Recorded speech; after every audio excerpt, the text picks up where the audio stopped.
Assalamualaikum Bu Indar. Ya, Waalaikumsalam. Mohon maaf nih Bu, kita mengganggu waktunya untuk wawancara tentang pengambilan keputusan di Al-Kausar Ibu. Apakah Ibu berkenan ada waktu Bu? Ya, silakan Pak Haji. Baik, sebelumnya Bu, terima kasih. Selama ini Bu, kalau boleh tahu bagaimana Ibu dalam mengidentifikasi kasus-kasus yang ada di sekolah ini Bu, yang menurut Ibu mungkin termasuk dilema etika atau mungkin juga bujukan moral, mangga itu. Ya, terima kasih Pak Haji untuk kesempatannya untuk diskusi tentang pemecahan masalah ya.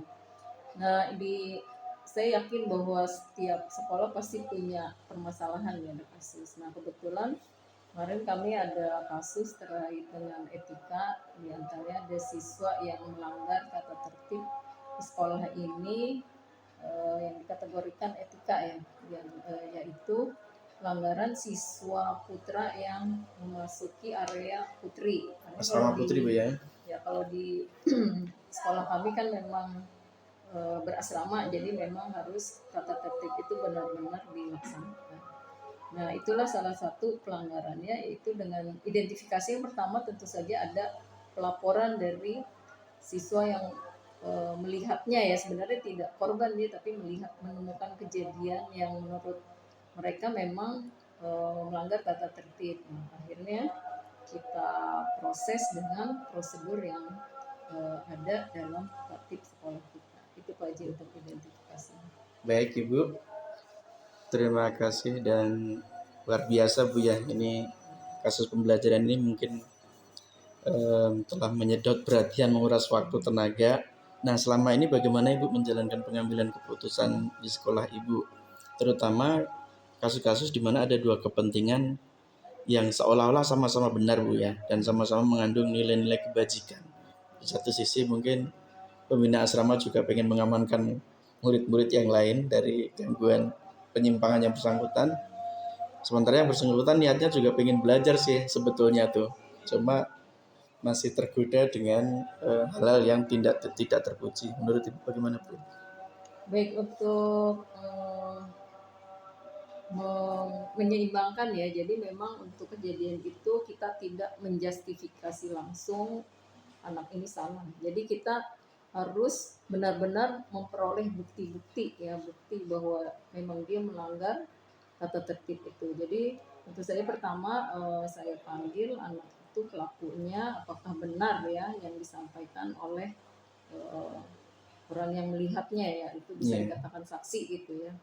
Nah, jika itu sudah dinyatakan benar sesuai dengan yang disampaikan oleh saksi, maka itu sudah kita proses berikutnya. Jadi kita di sini tentu saja mengkomunikasikan pada, kalau di sini kan ada pembina asrama ya, pembina asrama itu karena ini jamnya di luar kegiatan belajar, nah tentu saja kalau di kami itu ada tanggung jawabnya dari pembina asrama. Nah, kita komunikasikan mengapa bisa terjadi ini, mengapa sih kamu melakukan ini, jadi kita tidak menjustifikasi, jadi kita berkomunikasi untuk mengetahui apa sebabnya dia melakukan hal itu gitu. Baik, jadi Ibu melibatkan peran pihak-pihak yang bertanggung jawab ataupun yang terkait dengan pengelolaan waktu siswa yang bersangkutan Bu ya. Apakah langkah-langkah dan prosedur seperti ini sudah biasa Ibu lakukan selama ini atau ketika ketemu kasus ini aja itu Bu? Alhamdulillah ya, saya selalu melakukan prosedur ini gitu ya. Jadi memang untuk memecahkan masalah itu kita harus ada step-stepnya gitu ya. Ujung-ujungnya sih kita ingin supaya ya ada solusinya, solusi yang terbaik untuk semua pihak gitu ya. Kan kita di sini lembaga pendidikan, jadi ya otomatis kita menyelesaikannya dengan fakta dan data, sehingga sungguh-sungguh dalam pemecahan masalahnya itu mendapatkan solusi yang terbaik. Jadi ada proses mendidiknya, jadi nggak hanya menyalahkan. Jadi kita mungkin aja bukan kesalahan siswa, bisa jadi kita yang bersalah gitu. Ini tuh Pak Haji. Jadi kita tetap melakukan prosedur dalam menyikapi suatu permasalahan, ada prosedurnya kita ikuti seperti itu. Baik Ibu, tampaknya prosedur baku yang Ibu jalankan adalah bagian dari sekolah posisinya sebagai agent of change Bu ya. Bahasanya sekolah tentu akan melakukan mengubah perilaku siswa yang tadinya tidak tahu menjadi tahu, yang tadinya keliru menjadi sadar akan kekeliruannya dan memperbaiki diri. Nah, kira-kira hal apa saja Bu yang selama ini Ibu anggap efektif dalam pengambilan keputusan pada kasus-kasus yang sifatnya dilema etika seperti itu, Ibu? Ya, jadi untuk yang saya anggap efektif itu adalah ya tentu saja dari kita guru-guru ini harus memberikan teladan ya, teladan. Karena dengan keteladanan guru sehingga kita membentuk milieu ya, keadaan bahwa ya ini proses pendidikan tidak hanya dari siswa. Jadi guru Betul. juga harus memberikan contoh. Nah, untuk mengambil keputusan yang efektif itu ya tentu saja kita mengikuti langkah-langkah yang tadi sudah saya sebutkan. Lalu yang paling penting tadi keteladanan dari para guru sehingga kita tidak hanya menyalahkan siswa. Ya, Ya, jadi karena ini kan proses pendidikan ya kita memberi pelajaran pada mereka bukan hanya kata-kata tapi dengan sikap, ya dengan contoh teladan. kondisi yang seperti itu insya Allah akan membentuk anak-anak menjadi lebih baik. Baik Ibu, dalam rangka membentuk pribadi anak Bu ya, di sana ada mungkin segitiga peran, ada peran orang tua, ada peran guru dan sekolah, dan juga peran siswa juga masyarakat di sana barangkali. Kira-kira hal apa saja Bu yang selama ini merupakan tantangan terberat dalam pengambilan keputusan pada kasus-kasus dilema etika Bu ya? Ya tantangan yang terberatnya ya kadang kita mengambil keputusan itu tentu saja tidak bisa diterima puas oleh semua Oleh semua orang pihak Bu ya, ya. semua pihak. Kadang kita sudah misalnya ada kasus yang tadi ya tentu saja orang tua korban kan pasti ingin ya udah anak itu segera dikeluarkan. Nah tapi kan di sini kita masih memberi kesempatan ya pada anak itu dalam proses belajar, jadi kita harus membantu juga apa sih yang menyebabkan dia seperti itu. Nah kita memberikan juga seperti apa ya istilahnya bimbingan ya, Betul. jika kita masih kurang saya memberikan juga referral ya kepada psikolog, misalnya kita memberikan rekomendasi pada orang tuanya untuk dikonsultasikan pada psikolog atau psikiater jika memang dibutuhkan. Ya, Ya bahkan kita mengembalikan ke orang tua itu ya tujuannya bukan sebenarnya skor dengan tidak mendidik ya, tapi mungkin ada perlu kedekatan dengan orang tua sehingga dia bisa komunikasi pada orang tuanya sehingga kita benar-benar tahu permasalahannya, jadi kita menyelesaikan akar masalahnya bukan betul. pada masalah itu saja, karena kalau akar masalah insya Allah nanti akan lebih baik. Baik Ibu, memang akar permasalahan tadi barangkali akan mempengaruhi sekian persen dan dominan Bu ya dalam kasus-kasus yang terjadi. Mungkin perhatian orang tua selama ini mungkin amat sangat kurang, atau anak tidak merasa diperhatikan sama sekali orang tuanya sehingga berbuat semaunya, dan sekolah dalam hal ini kita harus meluruskan, mendampingi dan menguatkan anak dalam hal karakter apa dia sudah baik, dan dalam hal karakter apa yang mungkin kita perlu ingatkan atau perlu pertebal agar lebih baik. Apakah Ibu memiliki sebuah jadwal mungkin Bu atau tata kala tertentu dalam sebuah penyelesaian kasus dilema etika? Apakah Ibu langsung menyelesaikan di tempat atau memiliki sebuah jadwal untuk menyelesaikannya Bu? Misalnya ada pakai target waktu, kemudian ada bentuk prosedur apa yang Ibu jalankan. Misalnya ketika minggu pertama akan melibatkan pihak mana aja dan seterusnya. Ibu adakah tahapan-tahapan jadwal waktu tertentu Bu untuk penyelesaian kasus yang dilema etika seperti ini Bu? Baik, kalau untuk penyelesaian dilema etika ini sebenarnya tidak berdasarkan jadwal, tapi harus segera gitu ya. Kita harus segera Tertangani gitu ya. menangani permasalahan ini supaya tidak berlarut-larut ya. Tapi Iya. sebenarnya sih kita tidak hanya misalkan ini, sebenarnya kita sudah mempunyai juga tindakan preventif ya, misalnya untuk sosialisasi tata tertib siswa, lalu juga pembinaan-pembinaan baik di sekolah maupun di asrama ya dari berbagai pihak ada, karena kita sekolah sini 24 jam berarti ya yang tadi sudah saya sampaikan ada keteladanan, ada pembinaan. Cuman kalau untuk permasalahan ya ketika ada masalah harus segera kita selesaikan. Jadi langsung tindak lanjut, kita diskusikan, lalu ada rekomendasi apa yang bisa kita lakukan sampai terakhir pengambilan keputusan. Nah, pengambilan keputusan itu juga berjenjang ya dari kami diskusi dengan pihak misalnya yang terdekat, siswa dengan guru, pembina, lalu biasanya saya komunikasikan juga pada atasan kami, ada headmaster, ada manajemen, bahkan ada yayasan. Biasanya kita menggunakan prosedur seperti itu, lalu kita diskusikan apa sih yang terbaik untuk menyelesaikan masalah ini. Gitu. Baik Ibu, tampaknya dari uraian Ibu ada semacam pengkategori atau pengklasifikasian kasus mungkin tuh ya, kalau tulis saya tebalkan, mungkin ada level yang ringan mungkin akan dikelola oleh pembina asrama ketika malam hari atau sore, ada kasus yang mungkin ringan di kelas akan dikelola oleh cukup wali kelas saja dan tidak Ibu mengambil peran di sana. Mungkin juga kasus-kasus yang levelnya berat akan melibatkan banyak pihak.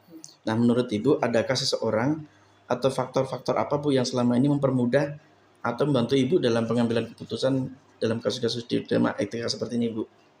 Ya kalau faktor-faktor apa yang mempermudah ini ya banyak ya, karena kita kan lingkungan sosial ya, apalagi kita sekolah berasrama. Jadi semua pihak, bahkan bukan hanya tenaga pendidik ya, bahkan karyawan yang non pendidikan Non-teacher yang pun, misalnya pegawai kantin, laundry, itu juga mereka sebenarnya bisa menjadi pendidik gitu ya, betul, iya. membantu. Misalnya contoh yang tadi level yang ringan, kadang siswa masih sering ada yang makan sambil berjalan, nah itu Betul, bisa ditegur oleh iya. tidak harus guru. Jadi siapa sih yang menemukan misalnya pegawai kantin, nah bisa memperingati, oh kamu sebaiknya makan seperti ini, duduk yang sudah diajarkan gitu. Tapi kalau untuk ya itu tadi ada kasus yang sedang, yang penting adalah kepedulian juga dari semua lingkungan kita gitu. Jadi Betul. semua yang ada di sini orang dewasa adalah pendidik gitu ya. Jadi tidak harus memilah-milah harus kepala sekolah, harus siapa. Jadi kalau yang kasus seperti itu ya kita sebagai pendidik ya amanahnya tanggung jawabnya menegur siswa, menegur lalu mengarahkan. Nah, kalau yang kasus berat memang harus banyak orang yang kita diskusikan gitu sampai karena mengambil keputusannya ini tidak semudah yang ringan-ringan tadi gitu kan. Iya. Itu mungkin Baju. Baik Ibu, tampaknya tadi uraian Ibu mendeskripsikan tentang ada upaya preventif di sana Bu ya. Ada pembinaan rutin baik oleh wali kelas, oleh wali asrama, juga oleh pihak-pihak terkait. Kemudian ketika ada kasus, Ibu juga tampaknya tidak ingin kasus itu menggantung ataupun berlarut-larut, tapi juga tuntas untuk bisa segera diselesaikan di levelnya masing-masing. Nah, di sana perlu upaya kolaborasi dan kepedulian semua pihak, terutama yang dewasa dan memiliki tanggung jawab terkait langsung bisa menilai pihak-pihak terkait. Kemudian ketika ada kasus, Ibu juga tampaknya tidak ingin kasus itu menggantung ataupun berlarut-larut, tapi juga tuntas untuk bisa segera diselesaikan di levelnya masing-masing. Nah, di sana perlu upaya kolaborasi dan kepedulian semua pihak, terutama yang dewasa dan memiliki tanggung jawab terkait langsung bisa mencontohkan, dan tampaknya ini semacam solusi semesta Bu ya. Bagaimana budaya disiplin itu ditumbuhkan, artinya tidak hanya satu dua orang atau pihak tertentu saja, tapi menjadi tanggung jawab bersama. Dari semua hal yang telah disampaikan, pembelajaran apa Bu yang dapat Ibu petik dari pengalaman Ibu dalam mengambil keputusan dilema etika ini Bu? Kalau boleh tahu Bu. Ya. Untuk apa sih nilai ya, nilai-nilai apa atau Hikmah atau hikmah yang ya. bisa kita ambil dari kejadian ini yang sering saya hadapi ya, atau beberapa kejadian yang saya hadapi. Pertama ya kita harus mengikuti prosedur ya, prosedur dalam penyelesaian permasalahan. Tadi kalau misalnya yang ringan bisa diselesaikan di tempat oleh guru atau siswa bisa diselesaikan. Lalu jika ada yang menengah ya ada prosedurnya apa. Lalu yang tingkat atas atau yang cukup berat ya itu juga ada prosedurnya. Jadi kita mengikuti prosedur. Jadi tidak prosedur si A seperti ini, si B ini. Jadi kita samakan sesuai dengan yang tingkatannya tadi.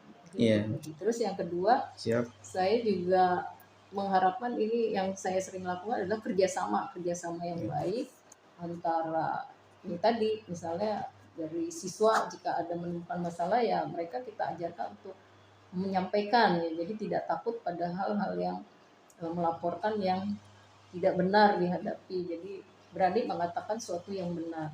Nah, itu sudah kita lakukan, jadi kerjasama dengan siswa, dengan guru, dengan pembina, dengan atasan kami, kita menyampaikan itu secara itu perlu ada kerjasama juga dengan lebih penting adalah orang tua. Jadi Siap. itu ada kejadian kita juga menyampaikan pada orang tua, kita sampaikan dengan bahasa yang baik. Lalu yang ketiga tentu saja komunikasi. Nah ini penting komunikasi ya kalau menurut saya. Jadi apapun hal beratnya kalau kita sampaikan dengan baik, insya Allah orang tua bisa dengan menerima gitu ya. Jadi biasanya kalau saya sudah mendapatkan data, fakta yang jelas, tentu akan saya sampaikan pada orang tua dengan ya komunikasi yang baik. Misalnya kalau di sini kan orang tuanya agak berjauhan, jadi biasanya saya WA dulu. Nanti biasanya kalau sudah perlu telepon, saya persilakan orang tua telepon. Nah, itu juga saya komunikasikan pada wali asrama yang mendampingi anak tersebut. Lalu setelah itu, jika ada permasalahan-masalahan, kita sampaikan juga ke guru BK ya, pembina asrama, kepala asrama, orang-orang yang berkepentingan untuk memecahkan masalah itu. Lalu saya juga komunikasikan pada atasan kami yaitu master, ada yayasan dan juga manajemen. Bahkan kalau terkait dengan ya permasalahan hak-hak anak nih, kadang ada juga orang tua yang merasa tidak puas sampai ke instansi kedinasan, misalnya dinas pendidikan di kabupaten itu misalnya perlu kalau memang orang tua tidak puas ada yang sampai ke sana ya kita selesaikan, kita komunikasikan dengan fakta data yang seperti ini. Harusnya kita mengambil keputusan seperti ini. Pernah ada Bu itu kasus itu? Pernah ada Bu ya? Ada Pak. Baik. Ini. Tapi alhamdulillah kita selalu berkomunikasi dengan baik, jadi ya bisa dipahami gitu oleh semua pihak. Baik Bu, tampaknya kita juga ikutan berdoa Bu, ikut mengirim doa mudah-mudahan kasus-kasus yang dilematis seperti ini kedepannya berkurang atau bahkan bisa kita kelola dengan baik. Mengingat kita tidak bisa menghindari masalah, namun tampaknya Ibu juga melibatkan semua lini Bu ya, dan ada pemberdayaan di sana, siswa juga Ibu berikan kepercayaan agar ikutan terlibat ketika menemukan kasus atau menemukan pelanggaran sesamanya untuk berani mengambil tindakan, entah menyampaikan kepada yang lebih dewasa, pembina asrama, guru ataupun siapapun yang ada di dekatnya. Tampaknya Ibu juga mengandalkan komunikasi Bu ya tadi Bu ya. Memang komunikasi itu amat sangat penting oleh karena keterlibatan dan kontribusi berbagai pihak itu akan dimulai dari adanya komunikasi Bu. Jadi partisipasi bisa dilibatkan atau bisa dioptimalkan jika komunikasi yang terjadi dua arah dan memberdayakan semua pihak. Jadi kira-kira itu Bu, mungkin ada tambahan Bu di akhir sesi wawancara ini, ada yang ingin Ibu tebalkan atau pertegas mungkin Bu, Mangga? Ya intinya dalam dunia pendidikan semua harus belajar ya. Siap. Bukan hanya siswa. Jadi kita juga, saya meskipun di sini sudah bertahun-tahun mengajar jadi guru, saya tetap belajar karena semua itu kan berkembang ya. Zaman dulu seperti ini kenakalan anak-anak, nah sekarang beda lagi. Nah, termasuk juga guru-guru saya mendorong untuk terus belajar. Belajar itu bukan hanya yang teori tapi juga praktik, keteladanan yang sangat penting juga dilaksanakan oleh guru-guru. Mungkin itu Pak. Baik Ibu, tampaknya pembelajaran sepanjang hayat juga Ibu telah tebalkan dan ini jadi bahan kami semua Bu, evaluasi dan refleksi bahwasanya kita harus senantiasa bisa memberikan keteladanan Bu ya, buat siswa dan buat ya teman-teman sejawat kita. Terima kasih sekali Bu Windar atas waktu yang diluangkan, juga sharing pengalamannya nih Bu, karena buat kami yang masih tahap belajar di tahap awal amat sangat penting referensi praktik baik yang pernah Ibu lakukan dalam pengambilan keputusan. Itu aja Bu Ya, Indar. sama-sama. Terima kasih sekali dan mohon maaf jika saya banyak mengganggu waktu Ibu. Matur nuwun. Assalamualaikum warahmatullahi wabarakatuh. Waalaikumsalam. Ya, guru hebat, semangat terus belajar. Amin, amin. Matur nuwun Bu. Ya, Mangga. sama-sama.